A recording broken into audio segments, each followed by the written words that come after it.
Anigma pinagtanggol si Sinyo at Shernan.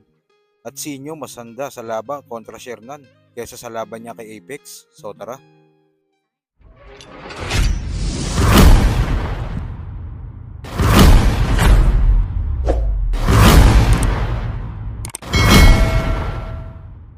Sa paparating na September 21 na nga mangyayari ang Vuelta Balentong 11 kung saan ang main event nga ay si Sinyo kontra Shernan. Marami nagsasabi na magiging palamuti lang ang battle na ito dahil ang nakikita ng karamihan ay ang magiging battle of the night ang laban sa pagitan ni EJ Power at GL. Pero ayon nga mismo kay Enigma ay hindi papayag sina Sinyo at Shernan na agawin sa kanila ang gabi na yun.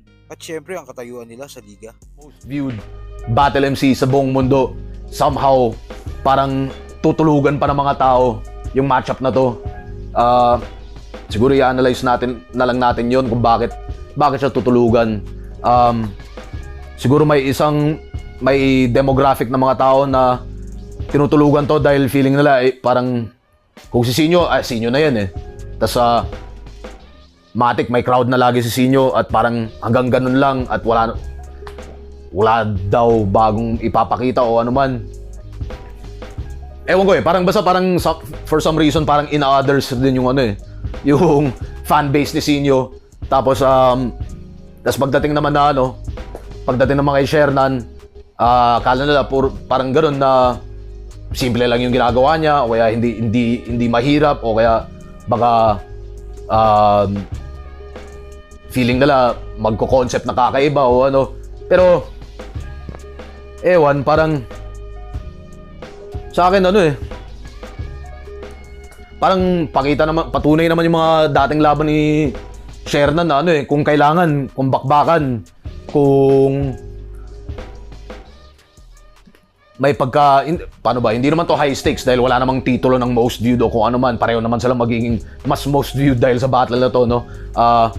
Hindi naman sila naglalabanan para sa titulo ng kung ano man, parang the joke king ng liga. Wala namang ganun pero at dahil doon parang feeling ko dahil medyo tinutulugan tong matchup na to bilang parang token big attendance battle at token laugh trip battle ng gabi.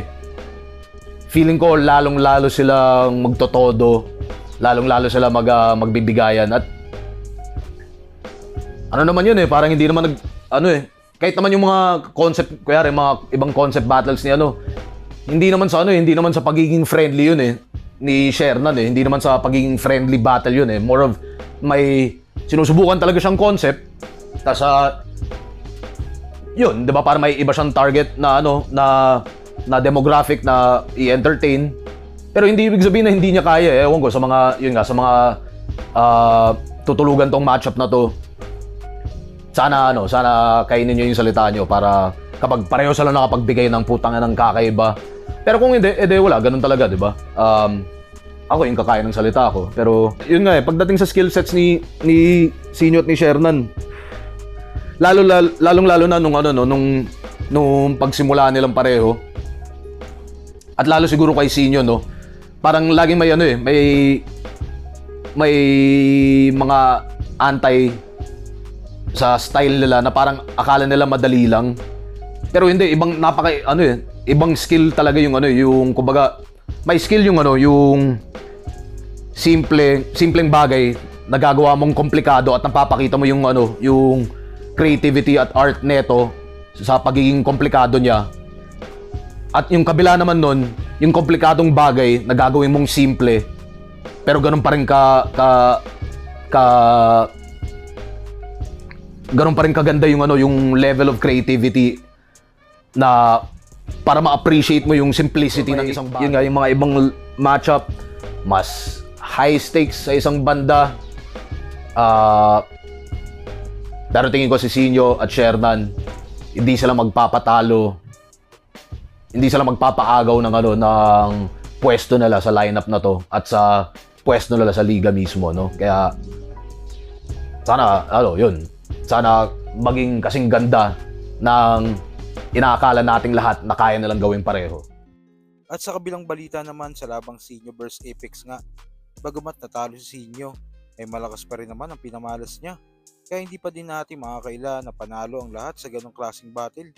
Sa paparating nga na September 21 ay muli nating makikita si Sinyo sa entablado ng flip top kontra Shernan. At minsan na nga sinabi ni Sinyo na gusto niyang bumawi sa huli niyang talo.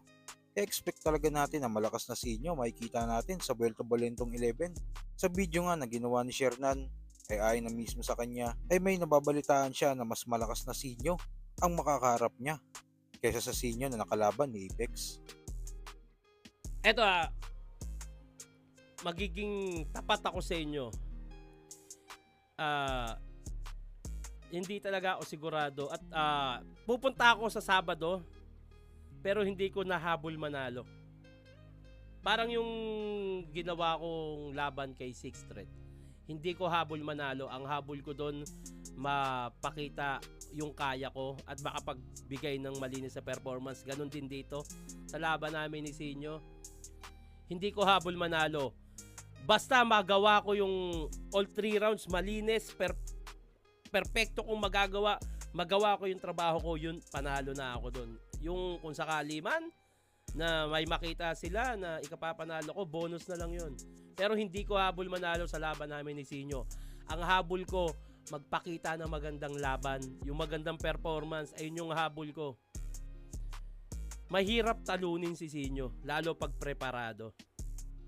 May mga bulong-bulungan akong naririnig na mas handa si Sinyo sa laban namin kesa dun sa ginawa niya kay Apex, at yun yung nakakatakot dun. Nakakatakot na handang-handa yung Sinyo ngayon. Pero hindi ako natatakot na matalo Yung kumbaga, kung syempre laban putang ina, nakakatakot si Sinyo pagka ganun kahanda. Iba yung karisma ni Sinyo. Hindi ko kayang talunin yung karisma ni Sinyo. Yung tipong tumayo lang yan, magsalita lang ng konti, hindi ko kayang talunin yun. Mahirap. Lalo pa ngayon na 100% yung Sinyo na mapapanood natin. Ako rin naman, todo kong gagawin lahat. Sabi ko nga sa inyo, hindi ko habol manalo. Ang habol ko, makuha ko yung pera. Bahala na kayo kung sino sa tingin nyo yung mananalo, pero ako hindi ko habol manalo. Ang habol ko, makapag-perform ng malinis. At itong material na ginawa ko, talagang pinaghandaan ko to. Nakuha yan. Pero yun, malaki respeto ko kay Sinyo. Kaya ayoko siyang bigyan ng laban na madidisrespect ko siya. Tingin ko laban to. Laban to. So kung kayo ba, pupusta kayo? Kanino kayo? Sinyo o Shernan? O naman sa loobin mo, comment mo lang sa baba na mapag-usapan natin yan. So yun lang. God bless.